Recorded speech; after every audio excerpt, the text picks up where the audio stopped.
¿Querés saber cuándo empieza una guerra en la Fórmula 1? No cuando explota un motor, no cuando un alerón se cae en plena curva, sino cuando Toto Wolff, el capo de Mercedes, decide que ya está bien de aguantar a los dinosaurios del paddock. Y sí, adivinaste, estamos hablando de Franco Colapinto. El chico que corre como si llevara tango en la sangre y fuego en los neumáticos. El que podría ser el próximo Senna si no se lo comen los tiburones antes. Y en el rincón opuesto, Flavio Briatore, el eterno villano de chaqueta abierta, camisa blanca y ego más grande que su currículum. Lo que comenzó como una telenovela de fichajes en el pasillo trasero de Alpine, terminó convirtiéndose en un combate de pesos pesados con todos los ingredientes de un drama de Netflix, traiciones, declaraciones explosivas y un protagonista argentino que, para muchos, representa algo más que un piloto. Representa la ilusión de un país que lleva años soñando con volver a tener a alguien suyo en lo más alto. Franco Colapinto venía haciendo lo suyo. Callado, con perfil bajo, pero con un talento que se le salía del casco. Alpine, que en teoría lo tenía como una joyita en formación, decidió que el chico molestaba. ¿Por qué? Porque molesta cuando alguien brilla más que los mediocres de siempre. Y justo cuando parecía que lo iban a dejar tirado como casco viejo, apareció Toto. Toto Wolff. El tipo que no sonríe ni en Navidad, que negocia contratos como si estuviera jugando al ajedrez con el diablo, y que cuando habla, tiembla el paddock. El austríaco no solo se hartó del maltrato que estaba recibiendo Franco, sino que pegó un puñetazo en la mesa y lo dijo alto y claro: lo que están haciendo con este chico es inaceptable. No es cualquier frase. En Fórmula 1, eso es como si Gandalf apareciera en la puerta de Mordor y dijera: hasta acá llegaste. Pero no se quedó ahí. Fue a los medios, esos que adoran a Toto como si fuera un mesías moderno del automovilismo, y les regaló titulares para semanas: estamos en 2025, no en el siglo pasado. No podemos permitir que los jóvenes pilotos sean usados como peones en juegos de poder. Y con esa frase, amigos, el paddock explotó. Porque cuando Toto habla, el resto se calla o se indigna, como hizo Flavio Briatore. Ahí apareció el otro protagonista de esta novela. Flavio, el eterno emperador sin corona, salió a marcar territorio como un gato viejo y gruñón. En Alpine decido yo. Y no voy a permitir que nadie me diga cómo manejar mi equipo. ¡Bravo, Flavio! Lástima que ese discurso funcionaba en 2005, cuando Alonso aún usaba gomina. Hoy, cada palabra suena a pataleo de quien ya no tiene el respaldo que cree tener. Y mientras Flavio mascaba bronca en privado, en Mercedes ya estaban en modo operativo. Se dice que Toto llamó a su equipo legal, pidió informes, planteó escenarios, y hasta le habría dicho a su mano derecha: no vamos a dejar que lo pierdan. Porque para él, Franco ya no es solo un piloto con potencial, es un símbolo. El chico al que hay que proteger, no solo por lo que puede dar en pista, sino porque representa todo lo que debería ser el futuro de este deporte. Y claro, cuando Hamilton se mete en la conversación, ya sabes que la cosa va en serio. Lewis, que ya había mostrado su apoyo a Colapinto, redobló la apuesta. Y entre el campeón y el jefe, construyeron un escudo mediático que dejó a Briatore más solo que un McLaren en Mónaco 2017. La presión era total. La prensa, los fans, los ingenieros, todos hablaban de lo mismo: ya era hora de que alguien hiciera algo.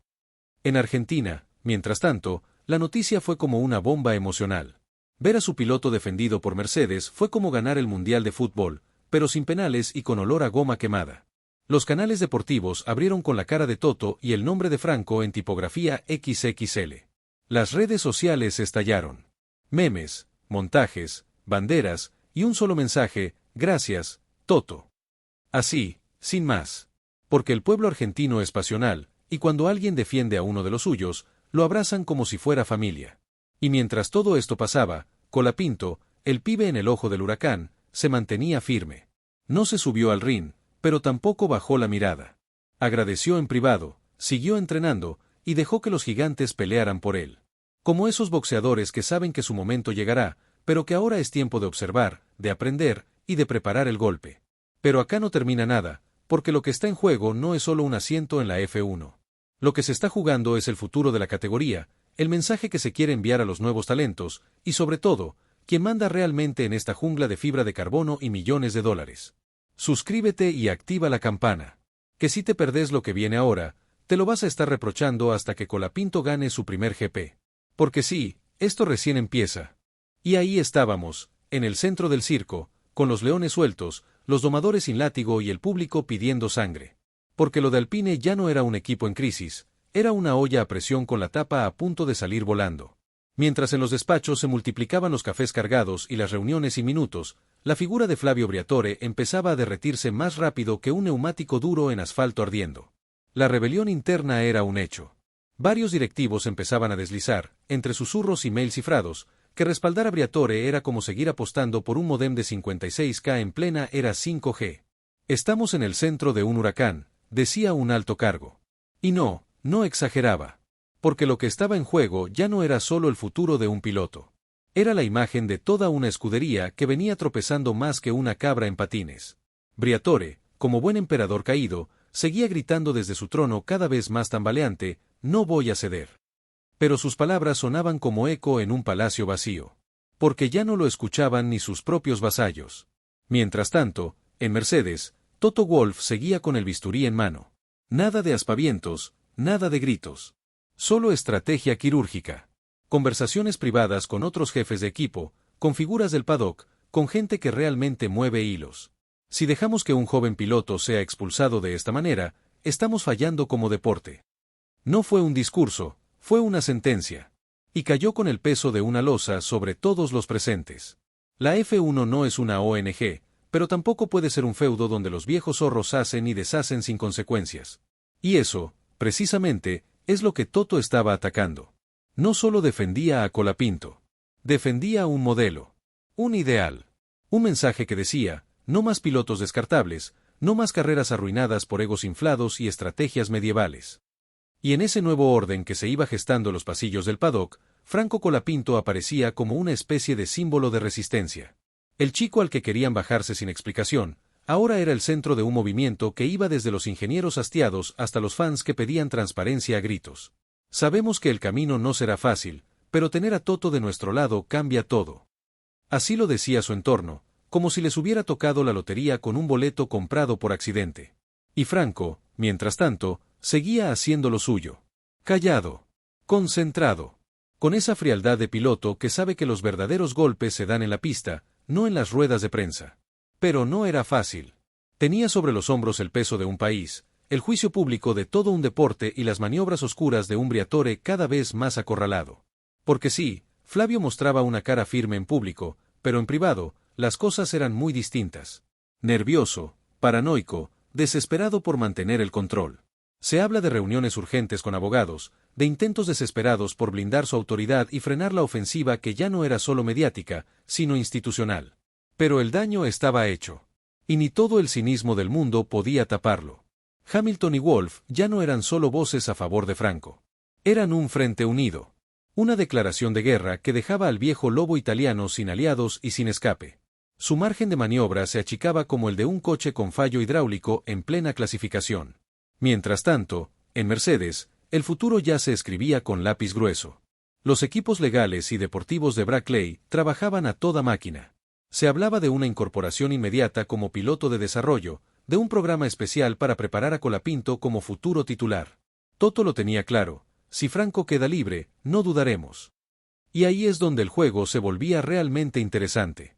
Porque la posibilidad de ver a Colapinto en la órbita de Mercedes ya no era una teoría loca. Era una jugada en marcha. Y si Briatore cometía el error de soltarlo, Toto no iba a perdonar. Porque en esta partida de ajedrez con ruedas, el rey ya no era Briatore. Y el peón que querían eliminar, estaba a punto de convertirse en torre.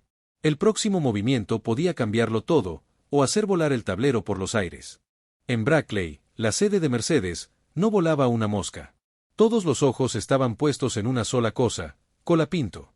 Sabían que no estaban frente a un simple caso de rescate mediático. No. Esto era una jugada maestra. Una oportunidad estratégica para quedarse con un diamante antes de que lo enterraran en el barro burocrático de Alpine. Hay que actuar rápido y con decisión, fue la frase más repetida en las últimas reuniones. Toto no quería que se le escapara. El plan estaba claro, si Flavio se descuidaba un segundo, Franco pasaba a vestirse de plateado. En el paddock, la novela era el tema del momento. Ya nadie hablaba del nuevo alerón de Red Bull ni del mapa motor de Ferrari. Todo giraba en torno al caso Colapinto. Y con razón. Lo que se estaba jugando era algo más profundo, el poder real detrás del poder. Antes, Briatore hacía y deshacía sin que nadie le tosiera.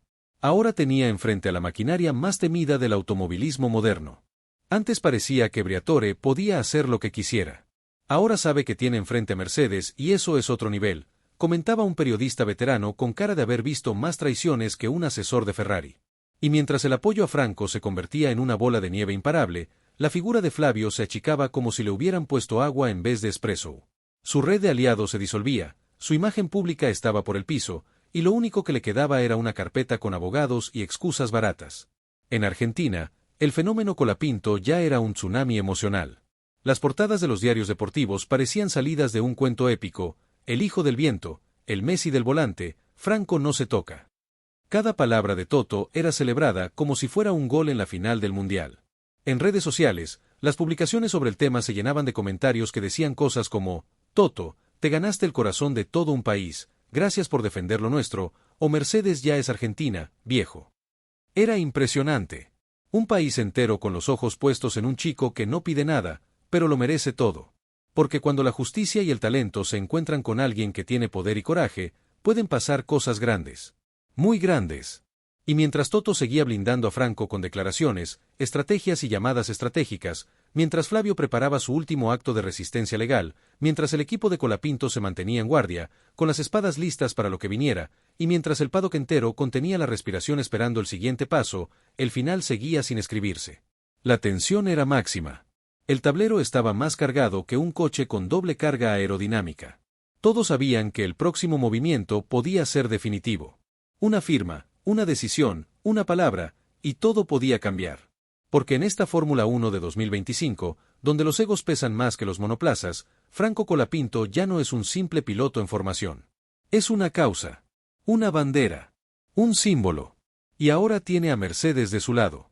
Y si algo nos ha enseñado Toto Wolff, es que cuando Mercedes apunta, no suele fallar. ¿Querés saber cuál será el próximo movimiento? Porque el desenlace está tan cerca que ya se huele el caucho quemado.